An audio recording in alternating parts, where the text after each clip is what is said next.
ఆదిలాబాద్ జిల్లా కలెక్టర్ రాజర్షి షా చొరవతోనే ఇంటర్ సప్లిమెంటరీలో మంచి ఫలితాలు సాధించినట్లుగా డిఐఈఓ జాదవ్ గణేష్ కుమార్ తెలిపారు.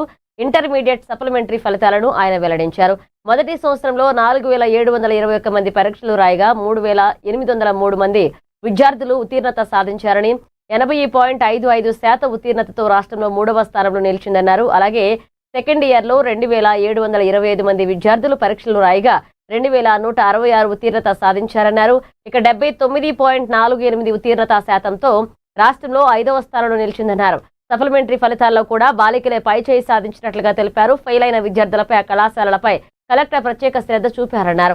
ఒక ప్రిన్సిపల్, 3 లెక్చరర్స్ తో కూడిన ఒక స్పెషల్ ప్యానెల్ కమిటీని కలెక్టర్ ఏర్పాటు చేసినట్లుగా తెలిపారు.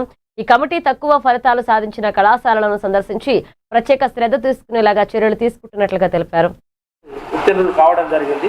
ఇది 64.77 పర్సెంటేజ్ రావడం జరిగింది. అదేవిధంగా ఫస్ట్ ఇయర్ జనరల్లో 4552 స్టూడెంట్స్ పరీక్షకు హాజరు కాగా 3659 మెంబర్స్ స్టూడెంట్స్ ఉత్తీర్ణులు కావడం జరిగింది.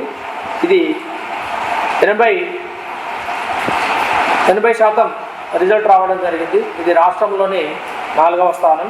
అదేవిధంగా వొకేషనల్లో 169 స్టూడెంట్స్ అపేర్ అయితే 144 మెంబర్స్ ఉత్తీర్ణులయ్యారు. సో 85.21 ఇది వొకేషనల్ విభాగంలో రాష్ట్రంలోనే మొదటి స్థానంలో రావడం జరిగింది. సో ఇక్కడ పరీక్షలకు హాజరైన విద్యార్థుల్లో బాయ్స్ కంటే గర్ల్సే ఎక్కువ మంది విద్యార్థులు హాజరు కావడం జరిగింది. స్పెషల్గా ఆల్ ప్రిన్సిపాల్స్ను ఏదైతే ఏ కాలేజ్కి అయితే రిజల్ట్ తక్కువ రావడం జరిగిందో ఆ కాలేజ్కి సంబంధించిన ప్రిన్సిపాల్తో రివ్యూ మీటింగ్ జరిపి ఒక 2 సార్లు రివ్యూ మీటింగ్ జరపడం జరిగింది. ఒక ప్రిన్సిపాల్ 3 జేఎల్స్తో ఒక కమిటీని ఏర్పాటు చేసి ఏ కాలేజీలో రిజల్ట్ అయితే తక్కువ వచ్చిందో ఆ కాలేజీకు ఒక పర్యవేక్షణ కొరకు ఒక కమిటీని ఏర్పాటు చేసి పంపించడం జరిగింది. ఈరోజు మన జిల్లాలో మంచి ఫలితాలు వచ్చినాయి. కాబట్టి మనం మా ఇంటర్మీడియట్ తరపున గౌరవ కలెక్టర్ గారికి ప్రత్యేకమైన ధన్యవాదాలు తెలియజేస్తున్నాం.